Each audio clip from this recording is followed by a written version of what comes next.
Continuamos, ya estamos en nuestra sección de salud mental. Hemos hablado sobre la enfermedad celíaca y cómo afecta a todo nuestro cuerpo, incluso a la salud mental. Hoy nos visita Luis Pino, director de la carrera de Psicología de la Universidad de las Américas, con quien abordaremos este aspecto. ¿Cómo está?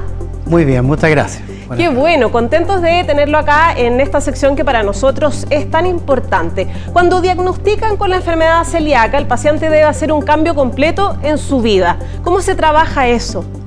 En términos macros, se trabaja como cualquier circunstancia en donde el individuo, la persona, el paciente, tiene que realizar un giro de 180 grados de las cosas que realizaba cotidianamente, de las cosas que creía de sí mismo cotidianamente, ¿sí? Y todos los logros que se había propuesto. Y esto significa, por ejemplo, en términos iniciales, que tiene que comenzar a repensar su vida. Y eso es importante, por lo tanto, un elemento central es que es una oportunidad, porque a veces las personas necesitamos eventos complejos, como por ejemplo un diagnóstico, para comenzar a repensar la vida, que incluye toda la dimensión de lo humano. En ese sentido, ¿se necesita apoyo de un profesional cuando esta situación se vuelve muy compleja? Cuando, por ejemplo, lo que hablábamos con el doctor, ¿no?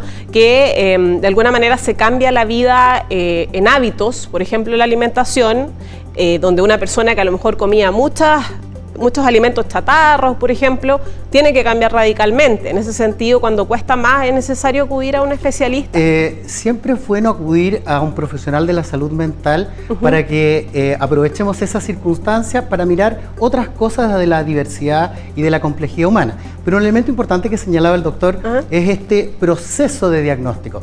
Y en este proceso de diagnóstico podríamos señalar que es una parte inicial de un proceso de acompañamiento que va a ayudar a que la persona incorpore esta nueva forma de vivir. Esto quiere decir, por ejemplo, los dos elementos centrales que están en este diagnóstico, que tiene que ver con algunas biopsias, por ejemplo, o con algunos exámenes asociados al sistema endocrino, más otros elementos, y ahí luego de una totalidad, sí, comenzamos a decir, tú estás en esta enfermedad, o como yo prefiero señalarlo, en esta condición. Y por lo tanto ha pasado un tiempo sustantivo para que la persona se prepare para una suerte de develación, que en algunos casos podría ser vivido incluso como un trauma, ¿sí?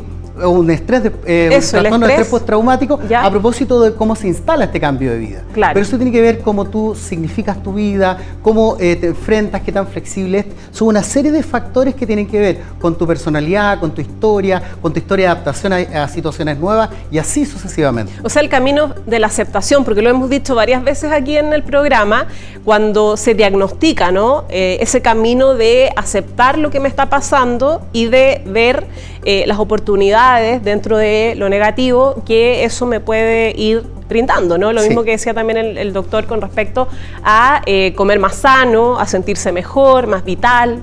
Sí, la aceptación hay que asumirla como un concepto que no es algo que hay que incluir cuando te pasan eventos sustantivos en la vida. La aceptación es algo constante a lo largo de la trayectoria vital. Es decir, aceptación significa desde que tú naces, aceptar una nueva condición ambiental, luego el desarrollo, el crecimiento y todos los elementos en que tú te vas enfrentando. La mejor forma, valga la redundancia, de enfrentarlos es aceptar.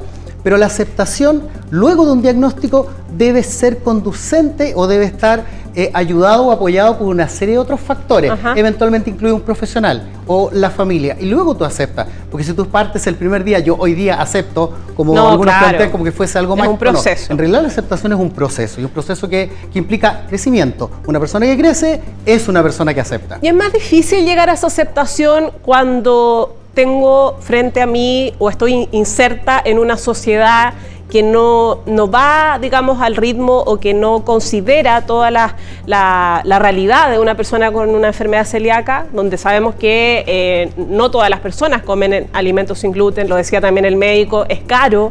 ¿Eso de alguna manera cuesta más para llegar a la aceptación? Sí, cuesta sin duda, porque podemos pensar que hay aceptación desde el punto de vista biomédico, aceptación psicológica y aceptación social. Y cada una de estas tres dimensiones que yo mencioné tiene subdivisiones. Entonces podemos hablar entonces de microaceptaciones. ¿Sí?